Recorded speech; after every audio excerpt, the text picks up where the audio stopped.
Welcome to Finding Holiness, where we delve into timeless Torah wisdom, revealing the sacred in everyday moments. Join us on a journey to elevate your spirituality and discover holiness in every aspect of life. I'm your host, Rabbi David Kadosh, and together, let's embark on a path of spiritual exploration. I hope you enjoy this next episode. Okay, welcome everybody. Second Back to Basics Shiur. Happy you can join us here in person, online. Baruch Hashem, nice crowd online. Good to have you. And or those listening on the recording on the podcast, Finding Holiness, thank you very much. We are moving ahead where we started last week in our first shiur. The only thing that we announced that is going to be different is that we're not going to have the Gemara component for the class, given the time constraints that we're on, and it seemed like it was a little bit squeezing a bit too much into one class. So quality may be better than quantity in that case. So we'll do 30 minutes of Tanakh with Rashi, followed by 30 minutes of Shulhan Aruch with Mishnah Berurah, and we'll take it from there. So we are on, actually Rashi, we're still in the middle of that first opening parasha of the creation of the world. Yom Echad, the first day, we are on Rashi on Pasuk Bet, Tohu Vavohu. So that's where we are. So if you're following with us, Tohu Vavohu, Rashi says, Tohu Lashon Temah Veshimamon. Tohu is a expression of bafflement and astonishment. She'adam tohe umishtomem al bohu sheba, where a person is astonished and baffled on the void that is consisted within it. So there's the tohu and the vohu. Vohu is actually the void, and tohu is the wonderment. It's just totally confused. And then Rashi brings a tohu. He brings a French term which I really can't pronounce properly. It's written over there. And bohu is lashon rekut v'tzadu. Again, an emptiness feeling, a void feeling that is implied by that term. V'choshech al penei tehom. Al penei tehom is surface of the deep. On the surface of the deep, there is darkness on the surface of the deep. Rashi says al penei hamayim she'al haaretz. So the darkness was sitting on the water, which was hovering over the land. That is the tehom, according to Rashi. It's this collection of abundance of water that was there. We already spoke about last week that the water had been created already prior to the heavens and the earth. That's why we have this Veruach Elohim menachefet al penei hamayim, which is we're going to see now. Then Rashi says Veruach Elohim menachefet, the Spirit of God was hovering. Here Rashi gives us a nice chidush. He says Kisei HaKavod. This is in reference to the holy throne of Hashem. Omed ba'avir, was standing or settling in the sky. Umrachef al penei hamayim, and was hovering over the face of the water. Beruach piv shel HaKadosh Baruch Hu, through the mouth of HaKadosh Baruch Hu ma'amaro, and his statements and his sayings. That's how it was hovering. The idea here is that we can't take it literally that it actually was a wind of some sort. That's what ruach actually means. Ruach means wind. A wind was hovering over the water, a godly wind. And the reason why it cannot mean wind is because then the verb used would not be merachefet, hovering, but menashevet. That's how wind blows. We say mashiv haruach umorid hageshem. The lashon of blowing is menashevet, not merachefet. So for something to be merachefet, this is how Rashi implies that it's something of God that is hovering, which is the kisei hakavod. Keyona hamrachefet al haken, just like the dove hovers over his nest. Okay, pasuk daled. Rashi here says vayar Elohim et haor kitov vayavdel. Elohim saw that the light was good, and through that, vayavdel Elohim ben haor ben hachoshech, he divided the light and the darkness. So Rashi says, af bazeh anu tzrichim ledivrei agada. Even here, we need to explain this by means of agada, because you can't separate something unless they are mixed together. So what exactly does it mean? You can't, to do Havdalah, lehavdil means to separate something that is mixed. So how exactly is this taking place over here, where they weren't mixed? So he explains, Ra'ahu she'eno kedai leishtamesh bo resha'im. HaKadosh Baruch Hu saw that the Resha'im, the wicked people, are not deserving of use of light. They don't deserve it. They're evil, they're wicked, they perform bad deeds, and they don't deserve light. So what did he do? Vehivdilo latzadikim la'atid lavo. He separated this light for the tzadikim in the future. When it comes time of Mashiach, he's separating this holy light. Ufi peshuto. So that's how he explains the Divrei Agada. The Divrei Agada is there's this holy light, there's a special light that is reserved for the tzaddikim in the future. It's clear, or it seems to be not the light that we are used to right now. It's a different light, a or ganuz, a hidden light that was HaKadosh Baruch Hu's light that it will be reserved for the tzaddikim. That is how he explains it, the Divrei Agada. But ulfi peshuto, however, according to the simple or the explicit meaning of the text, kach parshehu, this is how you explain it. Ra'ahu, he saw kitov, that it's good, ve'en na'eh, but it's not proper. Lo velachoshech, for it and for the darkness. Sheyu mishtamshin be'irvuvya, that it could be, that it is being used as a mixture. Light and darkness don't mix well. And what he had right now was this kind of jumble between light and darkness. This is what happened on day one. So what he did is vekava lazeh techumo bayom belazeh techumo balayla. So the meaning of vayavdel Elokim ben ha'or u'ben ha'choshech was that he created set times for the day and set times for the night. Or set times for the light, set times for the darkness. That being the day and night.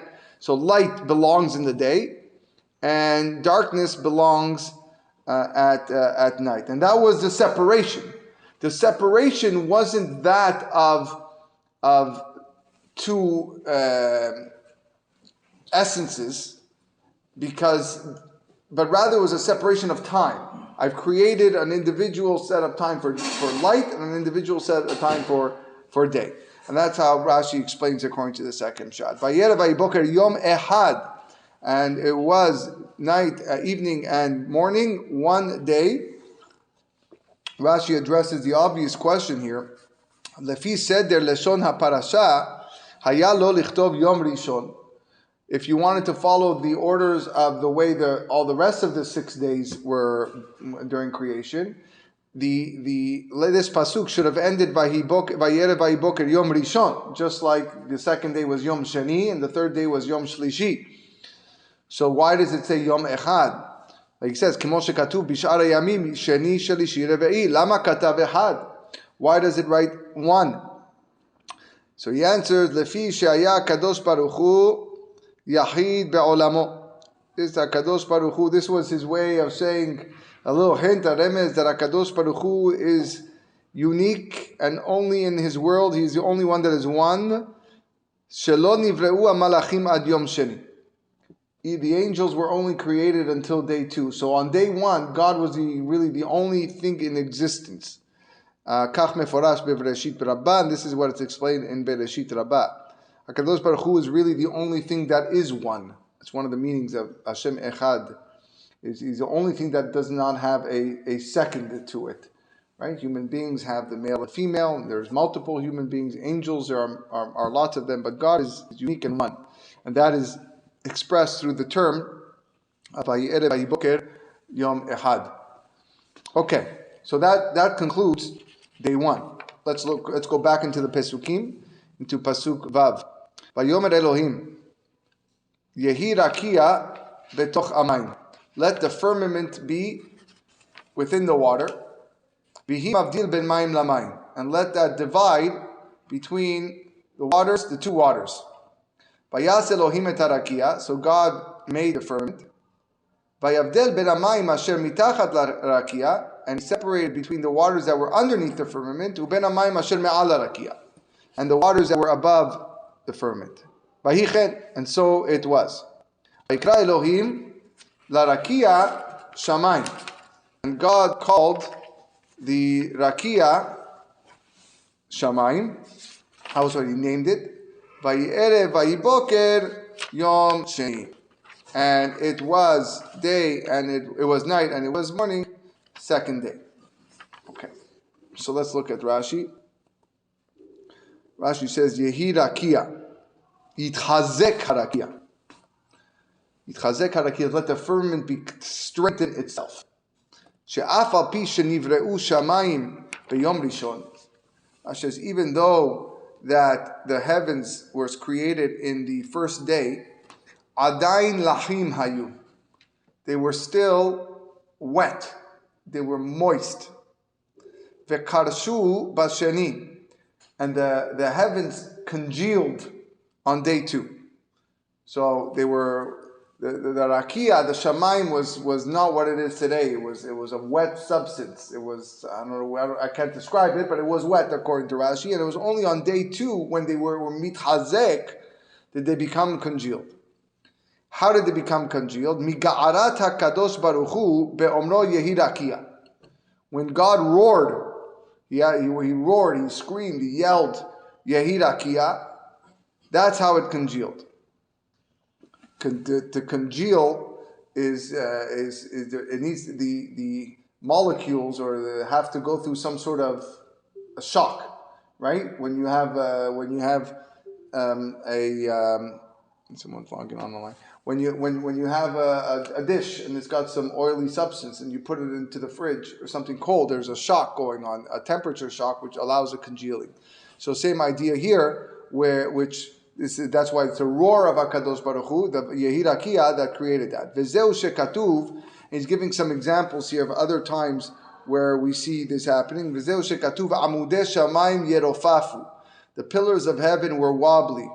Kol Yom Rishon. This is in reference to the first day. Things were wobbly up there. Ubasheni, but in the second day, Yitmehu miga'arato. They were startled through the roar. Ke Adam shemishtomem, like a man who is shocked. Ve'omed miga'arat hame'ayem alav, and he is standing through those screaming and threatening him. He's just. When you're threatened, you're in a state of shock, and you just hold still. Hence, this is what happened in the shamayim up there. So Rashi then explains betoch hamayim. What does it mean betoch hamayim? Be'emsa hamayim, which is in the middle of the water. So here's a machloket Rashi and Ramban. Rashi here says it was in the middle of there must have been waters, and the rakia kind of inserted itself in the middle. The Ramban says, he quotes Rashi, and the Ramban says, we have no idea what this means. The Ramban is very, and the Ramban was a big Kabbalist. Ramban says, we can't imagine what this is talking about. Putting a firmament inside waters in the heavens. Rashi's trying to get literal here. There were waters up there, it was... okay, and even the sky, even the rakia was moist, and it congealed, and somehow went in through the waters, and then this is what took place. And Ramban says, "Listen, I don't know what's going on over here. Let's leave it to God." Rashi says, "Sheyesh hefresh." There's a difference ben mayim ha'elyonim la rakia, between the waters on top of the rakia, kemo ben harakia lamayim she'ala aretz. That's the meaning of in between of the rakia that was on top, on the water that was on top of the land. Halamata shehem tuluyim b'ma'amaro shel melech. We see from here that everything right now was toleh, dependent on the statement of the king. Well, this is HaKadosh Baruch Hu, right? Whatever he's saying right now, things are moving into place. Vayas Elokim et harakia. God made the rakia. Tikeno al omdo. He fixed it in position. He put the sky in its position. Vehi asiyato, and that was the creation, or what God made on the second day was this purpose. It was for all this purpose of putting the sky in the position.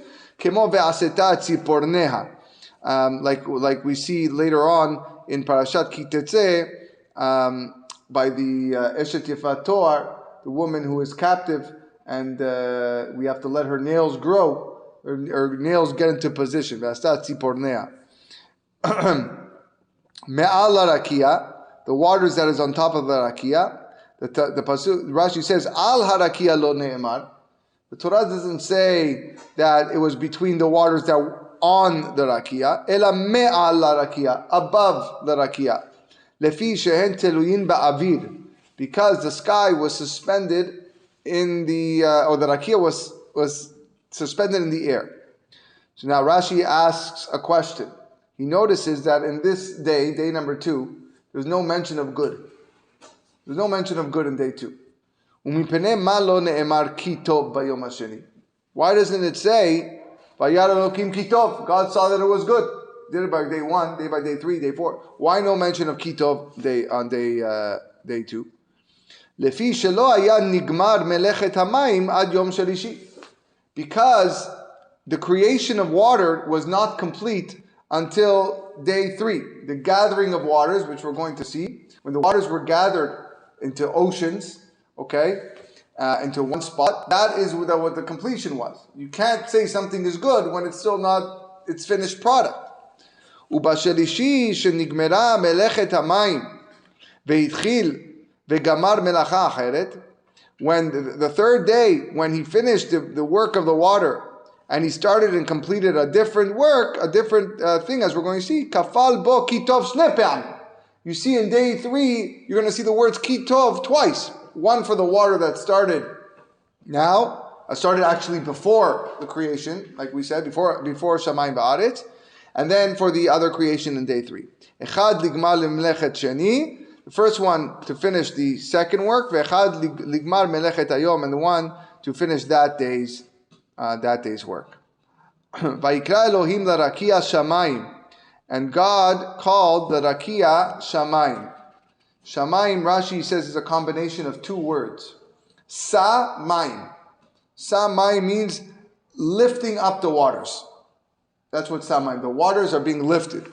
Sham mayim can also mean there is the water, the upper waters. Sham mayim.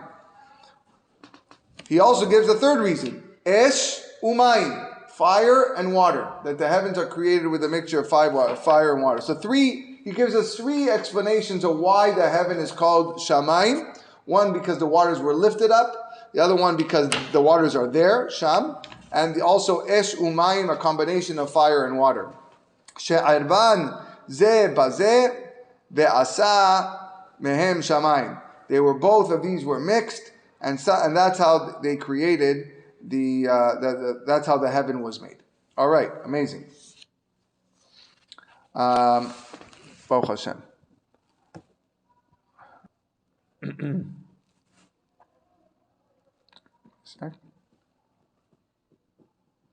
Okay. Third day. Vayomer Elokim. Elokim said, Yikavu hamayim mitachat hashamayim el makom ehad. Let the waters gather, the waters that are underneath the heaven, el makom ehad, to one place. V'tera'eh hayabasha, and let the dry land be seen. Vayichen, and so it was. Vayikra Elohim layabasha etz. God called the dry land etz, land. Ulmikveh hamayim kara yamim, and the gathering of waters he called yamim. Yamim here does not mean days; it means oceans. That's why if you look at the word yamim, it's got a dagesh in the mem. Whenever you see the word yamim with a dagesh in the mem, it means oceans. A good Baal Koreh will have to know that's how to pronounce it. If you just say yamim without stressing the mem, it means days or years. But yamim with a mem, with a dagesh, it means oceans. Vayar Elokim kitov. And God saw that it was good. So this is the first kitov, because this is the completion of the waters. Vayomer Elohim, God says, Tacheh haaretz deshe. Let the earth sprout vegetation. Esev mazriya zera. Plants that bear seed, or seed-bearing plants. Etzperi, Ose peri lemino, fruit trees of all kinds that produce fruit. Asher zarobo ala aretz, that bear fruit with the seed in it. Zarobo ala aretz, vayichen, and so it was. Vatotze haaretz deshe, and the land sprout the deshe. The deshe is the vegetation. Esev mazriya zera, again also the plants of all kinds. Lemineu, of its kind. Ve'etz ose peri asher zarobo lemineu, and as well the trees that had the fruits with the seeds in it of its kind. Vayar Elokim ki tov, and God saw that it was good. Vayerev vayiboker yom shelishi, and it was night and it was day, yom shelishi. Okay, amazing. Let's go to Rashi. All right.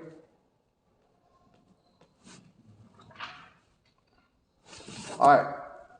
So Rashi says, Yikavu amayim, let the waters be gathered. Shetuhin hayu al penei kol haaretz. They were spread, the waters were spread all over the earth. Meaning it wasn't gathered in one place, there was just water everywhere. In some parts deeper, some parts not.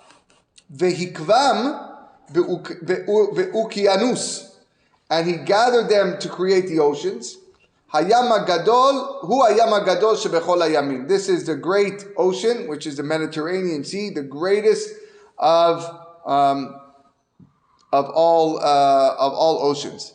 Obviously, we know that that's not, the Mediterranean is not the greatest of all, but it's the one that is most important to HaKadosh Baruch Hu because it borders on Klal Yisrael. But in addition, I think the modern day Hebrew translates Ukanus as the Atlantic Ocean. I think one of them. But this is reference to Yam HaGadol, which is the Mediterranean Sea. Okay, so Rashi then says Kara Yamim, and the gathering of waters he called oceans. So Rashi says Vahalo Yam Ehadu, but behold, there is only one ocean. There's only one great sea. You can argue that all seas are connected, right? So whether he's referring to the Mediterranean as Yam HaGadol, he's referring to all the oceans, they're all connected. So why is it called oceans? Just be ocean, just all connected. Ela eno dome ta'am dag ha'oleh min hayam be'ako ledag ha'oleh min hayam be'aspamia. The taste of fish that comes from the ocean in Akko, that's the north of Israel, does not compare to the taste of fish that comes from Aspamia. Anybody guess what Aspamia is? What does it sound like? Spain, very good. Aspamia is Sefarad. Okay, that is the different tasting fish. So it feeds. You're correct. We're saying yes, it's one ocean. It's one ocean, but what can we say? We have oceans here in Canada that have salmon, and and then or lakes or whatever, and then you have oceans that carry big tunas. Like what can you do? So therefore we consider them different oceans. Tadshe haaretz deshe esev. Rashi here is paying attention to the terminology of deshe and esev. He says lo deshe lashon esev velo esev lashon deshe. He says that the term of deshe does not mean esev, and esev does not mean deshe. Velo haya leshon hamikra lomar ta'asiv haaretz. Right? It's not the way of the text to say ta'asiv haaretz. That verb ta'asiv doesn't really make sense. Sheminei desha'ir mechulakin kol echad le'atzmo nikra esev ploni. Because whenever you have things that grow from the ground, okay, that cover the ground in different ways and grow, it generally gives a term esev. So to say ta'asiv haaretz is not correct. So we say deshe, tadshe haaretz. Ve'en lashon lamedaber lomar deshe ploni. And it's also not the way of people to say this deshe. Normally when we want to say a certain plant or a certain growth, we call it esev, not deshe. Modern day deshe is grass. Shelashon deshe hu levishat haaretz ba'asavim, because the lashon of deshe is what dresses the land with greenery, kishehi mitmalet b'deshayim, when it's filled with grass. So therefore, the Torah uses the term tadshe haaretz, titmale v'titkase levush asabim. Let the earth be filled and covered with a covering of grass, or these growths of herbage. Belashon la'az nikra deshe irvedich, I don't know, that's a French term, kulan be'irbuvia, all mixed up. Bechol shoresh la'atzmo nikra esev, and every plant or every herbage that has its own root is called esev. Okay. Mazriya zera, what is it, mazriya zera? Sheyigdal bo zera lizroa mimenu b'makom acher. That is, the seed should grow within itself, so some of it can be grown in another spot. This is the beauty of it. It's mazriya zera. The vegetables, the fruit have inside of it seeds, so if I want, I can plant it somewhere else. It's not a one-time thing. I cut a tomato, I cut a pepper, I cut a cucumber, I got seeds in there, so I can use to plant elsewhere. Etz peri, Rashi notices that the Torah calls it etz peri, a tree of fruit. And he says, a big chidush, sheyeh tam ha'etz ketam pri. The actual taste of the wood of the tree itself tasted like the fruit. This is what, when God created the tree for the first time, if you were to rip off a piece of the bark, you would actually taste an apple. You would taste, it tasted like the fruit that was growing. Vehi lo astaken. This is what he wanted. This is what God commanded. But the problem is, the tree did not do so. Vehi lo astaken. Ela vatotzeh haaretz, when the pasuk says that when the land gave forth the tree, it didn't say etz peri, it said etz oseh peri. God's intent was that the tree itself would be the fruit, plus the fruit. But when the land gave off the tree, it gave off a tree that produces fruit. Velo ha'etz peri. Lefichach, therefore, keshenit kalkel adam al avono nifkeda gam hi al avona venitkalkela. Therefore, Adam, when he made the sin, it was on the tree. The tree was the culprit by providing the wrong fruit, and as well her sin, she was also affected by the tree. Asher zar obo. We said that the tree has the tree has the seed inside it. Hen gar'ine kol pri. This is the pit of any fruit. Shemehen ha'ilan someach keshenotim oto. That's where the tree sprouts from the pit. Nowadays you could see fast motion. What do they call that? You see how fast? What? Time lapse. I keep on forgetting the term. Time lapse. You put it in and you see how fast the tree grows from the pit. Lastly, batotzeh haaretz. Right? Even though it does not mention the word lemineu of its kind by the deshaim, by the growths, by the greenery and the plants, shamu shenitztavu ha'ilanot al kach v'nas'u kal v'chomer be'atzman. They heard that the tree had to give off of its own, so they made a kal v'chomer on its own. So the Gemara here is Masechet Chulin that says, what was the Kal V'Homer? The Gemara here, when God told that the trees should bear of its kind, lemineu, nas'u deshaim kal v'chomer be'atzman. All the greenery, the growths, and the grass made a kal v'chomer. Im retzono shel HaKadosh Baruch Hu be'irbuvia, lama amar lemineu be'ilanot? Right? If God's will is to have things mixed up, then why did he say lemineu of its kind by the trees? Okay? Oseh peri lemino. But it doesn't say, so it must be that for us, which is a smaller item, we have to have our own plants or our own kinds.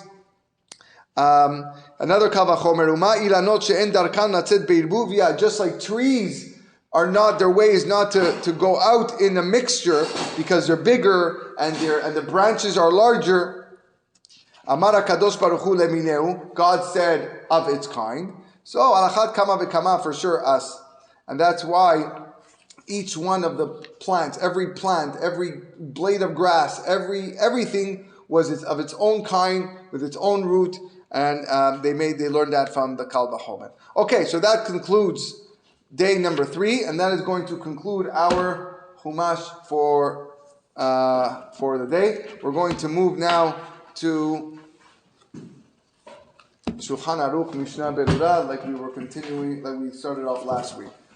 So just a couple of minutes for us to open up over here. For those that were following, again, there's a link online that you can click to follow with Sefaria. We are still in the middle of Siman Aleph. We are in the Mishnah Berurah. Where are we here? We are in the Mishnah Berurah, Se'if Katan Hey. So on your book, it's page 8. Now, I just want to read, just to let us know what the context of what we're speaking about. The Ramah said at the end of Halacha Aleph, Se'if Aleph, he says that a person has to attain this level of fear and constantly be aware of HaKadosh Baruch Hu at all times, and that's how by doing so, that's how he gets this higher level of Yir'ah. And then he said a line, not to be embarrassed by people who will be poking fun at him. That's what they said. Because he goes, this is going to happen. People are going to call you crazy. They're going to call you fanatics. They're going to say you're too religious. You're too this. This is 500 years ago. Still applies today. Right? People make these comments. He says, Lo yipayesh mipnei bnei adam. That's what he said. Hamaligim alav. So now, let's look at Se'if Katan Hey. We're at the bottom in the Mishnah Berurah. What does the Mishnah... So again, the Ramah says, don't be embarrassed. But the Mishnah Berurah adds a clause here. Ve'akol panim... Everyone see it? Over here? No? Page 8? Right at the beginning, page 8. You got it? You got it? Yaakov, you're good? You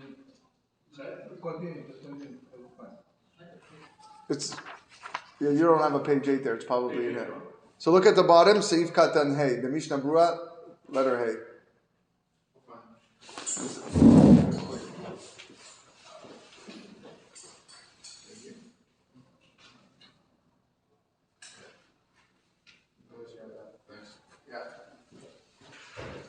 So mipnei bnei adam, says Mishnah Berurah, ve'akol panim lo yikotet imahem. Whatever you do, just don't fight. He's giving us musar. Don't be embarrassed. Stand up for yourself. You have to be, in a way, proud of your religion and the mitzvot that you learn. But at the same time, lo yikotet, don't fight with them. Mipnei shemidat ha'azut meguna meod. Stubbornness or azut panim is brazenness. Is a very bad midah. Ve'en ra'ui leishtamesh mimena klal afilu ba'avodat Hashem yitbarach. Even for the service of God, a person should not be brazen, should not be azpanim. Ki ikne kinyan benafsho liot az afilu shelo bimkom avodato yitbarach. Because what's going to end up happening is then you're going to start being azut panim, you're going to be brazen even when it's not for the sake of God. And he says ve'ayen be'beur halacha. The Beur Halacha actually says, Beur Halacha is right next to it. I'll read it for you. He says, Aval im hu omed bimkom sheyesh apikorsim amitkomemim ala Torah. Again, it's not the Mishnah Berurah, it's in the Beur Halacha towards the bottom. He says, if you're actually in the presence of apikorsim, people that are denying the authenticity of the Torah, denying the Chachamim, these type of individuals, and these people now want to start making decrees that are going to decrease or lessen the value of Torah in your city. And now the nation is going to start, going against the will of God.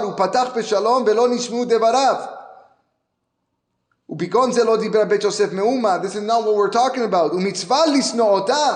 It's a mitzvah to hate them, and to fight them, and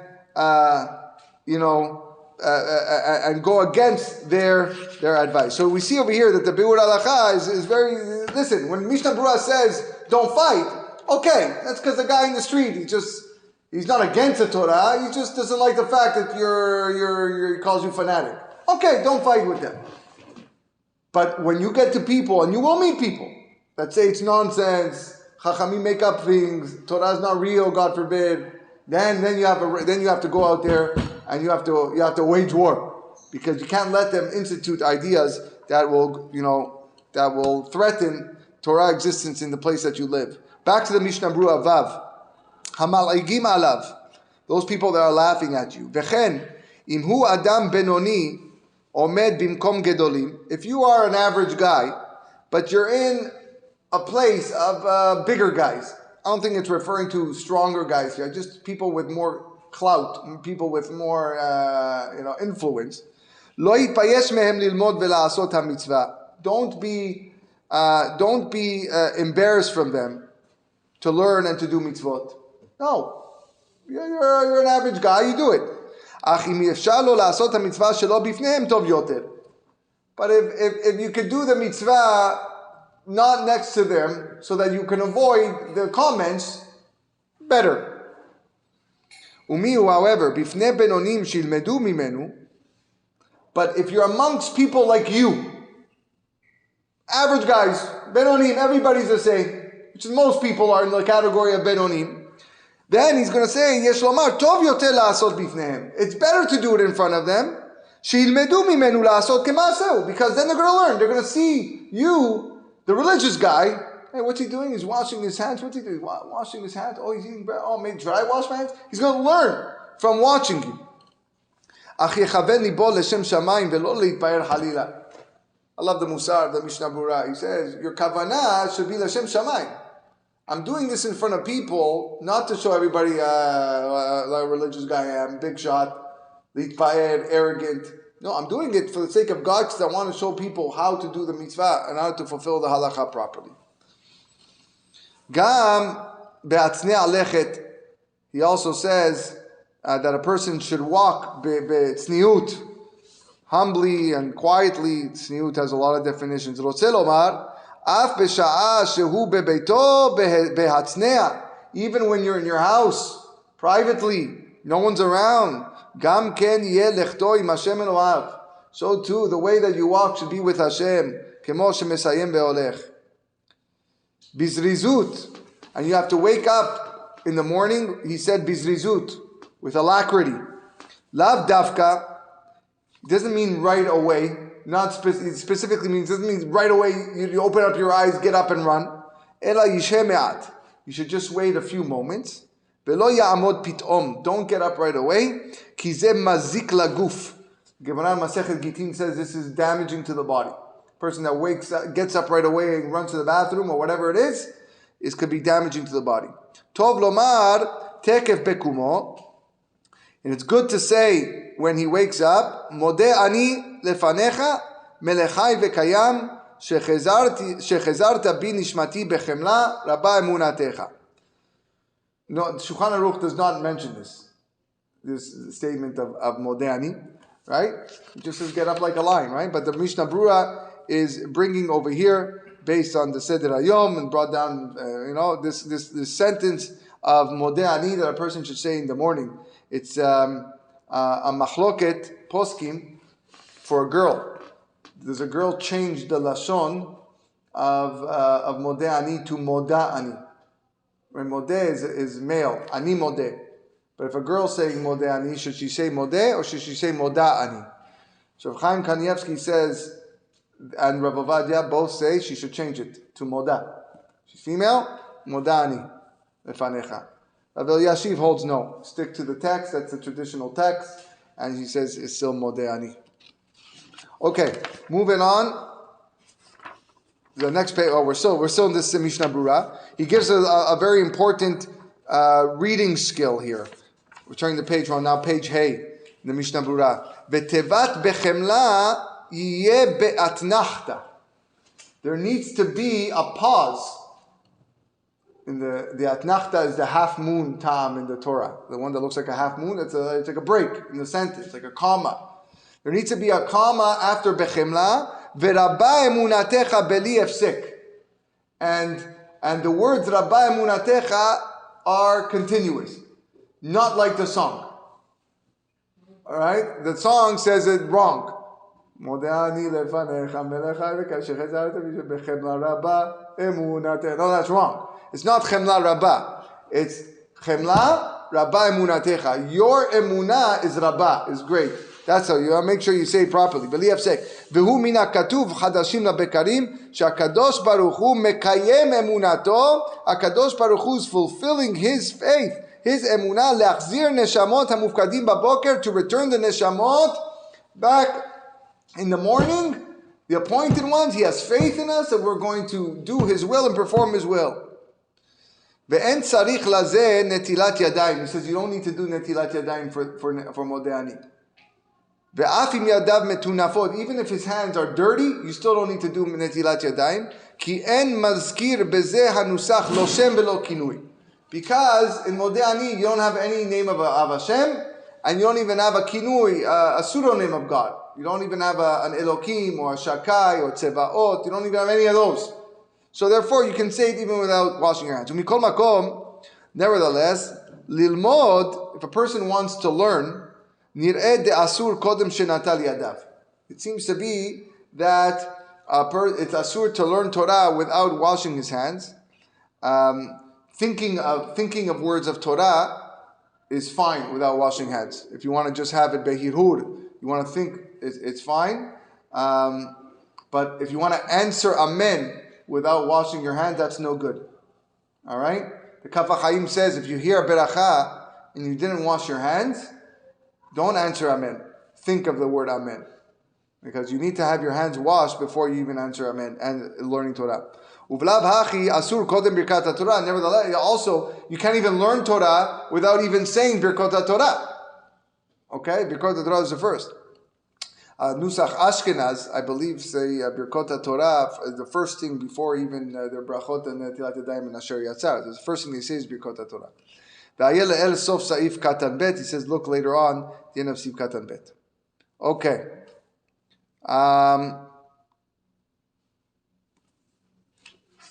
Good. Now we're moving on to halacha bet. So you're going to have to turn the page back. So turn back the page to halacha bet.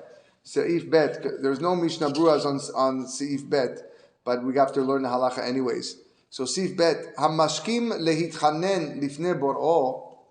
A person that wakes up to recite supplications in front of God. Yechaven lasha'ot shemishtanot hamishmarot. A person should have in mind the hours, the correct hours where the mishmarot change, where the watches of nights change. Shehen b'shlish halayla, which is 1/3 of the night. In our one and only Gemara class that we did last week, okay, we spoke about this mishmar, about how every night there's a different set of angels that are coming and watching. All right, so you have the end of the first one, which is 1/3 of the night, usof sheneh shlish halayla, and the end of 2/3 of the night, usof halayla, and the end of the night, shatefila shitpalel beotan hasha'ot ala churban ve'ala galut retzuya. Because the tefillot that are recited then are on the Churban Bet HaMikdash and the exile that we find ourselves in. Let's look at halacha gimel. Very important halacha that unfortunately is not practiced often. Ra'ui lechol yereh shamayim sheyehe metzer v'doeg al Churban Bet HaMikdash. It's a halacha in Shulhan Aruch that every God-fearing person should worry and feel pained that the Bet HaMikdash is destroyed. Right? This is the third halacha that Shulhan Aruch chooses to write in his holy book. So let's look at the Mishnah Berurah.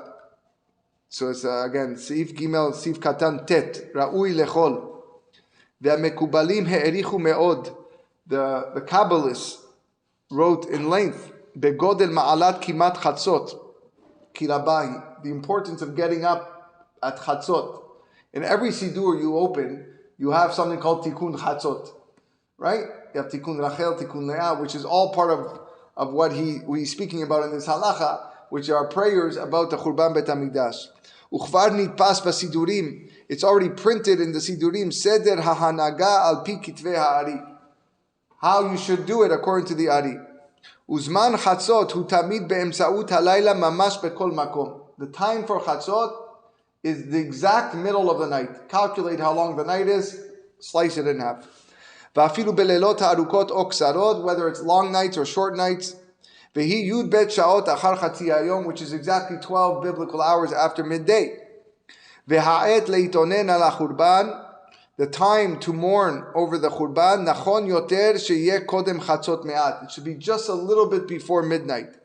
Umechatzot ve'elech yasot patorah, and from then on he should learn Torah. Ubesof halayla, at the end of the night, yevakesh serachav, that's when he should ask for his needs. Ve'yesh shomrim az shomrim laboker, that's already at the beginning of the morning. Shomrim laboker, watch the watch of the morning. Ve'im hu karov le'anetzach hama, and if it's already close to sunrise, yomar hamizmorim levad, he should only say the mizmorim, bidaleg hakinot. Don't say all the lamentations that are found in the Tikkun Chatzot. Ve'achar kach yomar shomrim laboker, and then you say the perek of shomrim laboker. Ve'achar hatikun, after the Tikkun, Shiur mishnayot kodem lekol davar. These mishnayot contain all the sources of halacha and the entire Torah. It's very crucial for people to know these mishnayot. Ve'im zacha lechochmat ha'emet, and if a person is zocheh to the true wisdom, et hayim mesugelet meod, he will realize, he will know that this is a very special time. Ha'achoranim kiblu, the rabbis were accepted, mishichvi ad kumi. What is shichvi ad kumi? Shichvi is when you lie down, kumi is when you get up. Hainu, mishavuot, Shavuot, the holiday of Shavuot, she'omrim shichvi, where we say lie down, at Tisha B'Av she'omrim kumi, where we say get up, en tzarich lakum balayla. You don't need to wake up in the middle of the night. So it says, according to the Acharonim, there's not between shichvi and kumi, between Shavuot and Tisha B'Av, you don't need to wake up. V'yesh omrim mitu be'av at tu be'iyar yakum. And some say from the 15th of Av until the 15th of Iyar, that's when you do get up. But those who follow Kabbalah, they get up every day.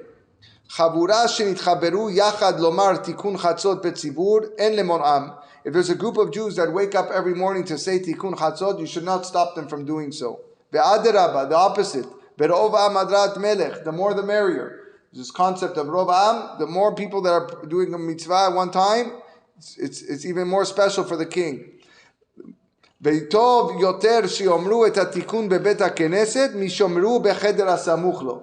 better to say the tikkun in the synagogue rather than the room next to it. The Bet HaKnesset Kadish Tvei, because the synagogue is holier than any other room. You should also try to be of the first 10 people. A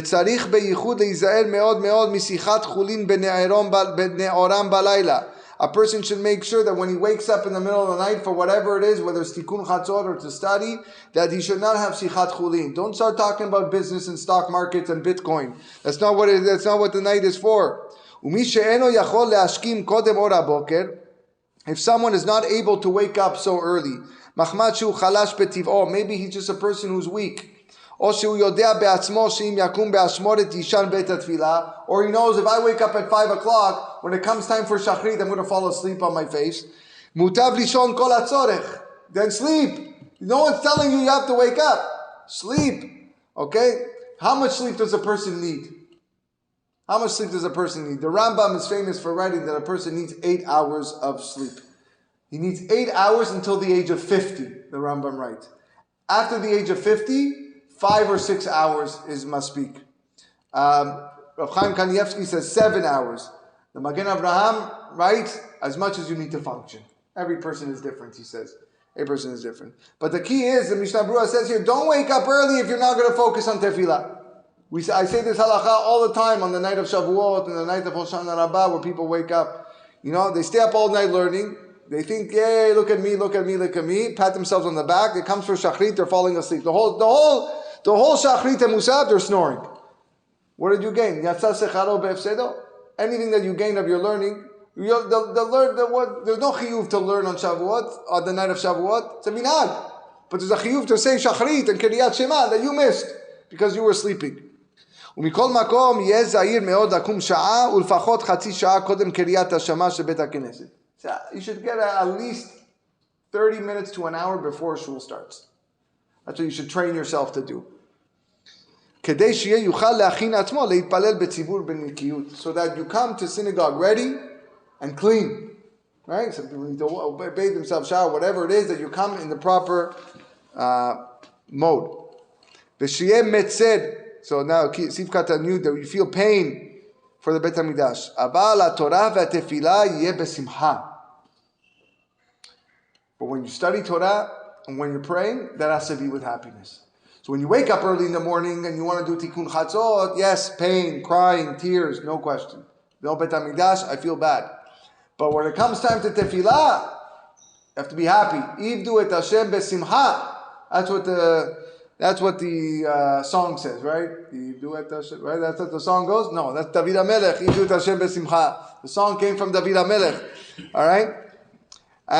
Churban Beit HaMikdash. Katav Shela HaKadosh says, Shebekol Seuda Yomar Al Naharot Babel. At the end of every meal, you have to say Al Naharot Babel. Al Naharot Babel is the chapter in Tehillim that we recite on Tisha B'Av, which talks about the Yerushalayim being desolate and we're in Galut.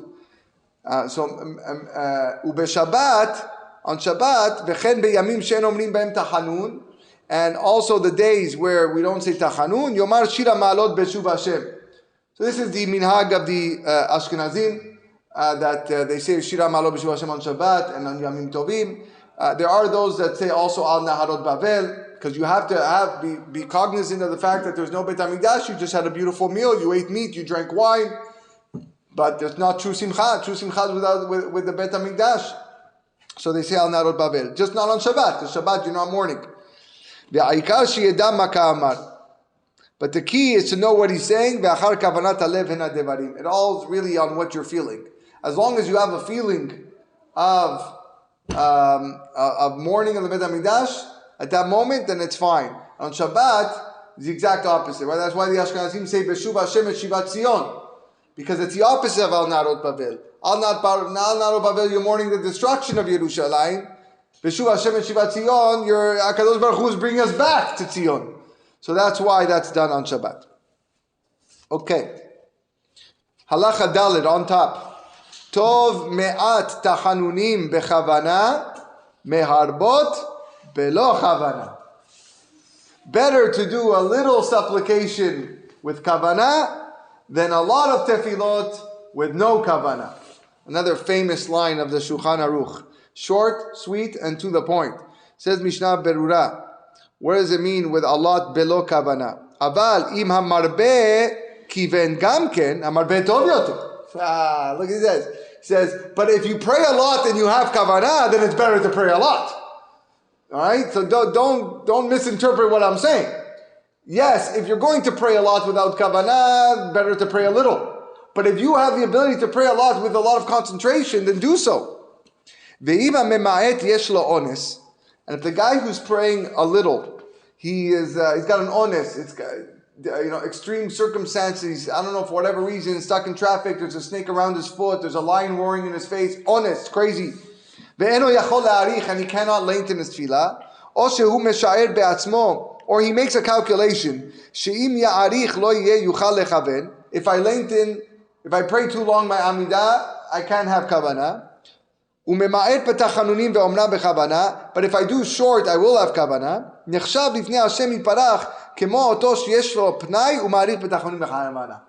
God actually considers it as if he prayed long with kavanah. This guy's making a calculation. I really want to, but I can't because I know I'm going to lose my concentration. God considers it as if he prayed a long time. This is what we learned. One who speaks long or learns or prays long or short. Famous statement. The key is having the kavanah. Long, short, it's your concentration and your mindset going into the tefillah, going into the learning. V'chen le'inyan Talmud Torah ha'inyan ken. The same thing with learning Torah. Ki hakol talui lifnei Hashem. Everything is hanging in front of God. Hashem Yibarach. Im oseh kol asher bechocho la'asot. Are you giving all your effort, all your strength into that limud? Umi shehu Baal Torah. Someone who is a Baal Torah is an owner of Torah, meaning it's an expression, meaning he's very well versed. V'yesh lo lev le'avin ve'lilmod. And he has the ability, the heart to understand and learn. Yachol limnoa milomar habet techinot ubakashot nifasot basidurim. Look at this. Big chidush. He says this person, he can refrain, he can hold back from saying all of these extra supplications and requests and piyutim in the sidur.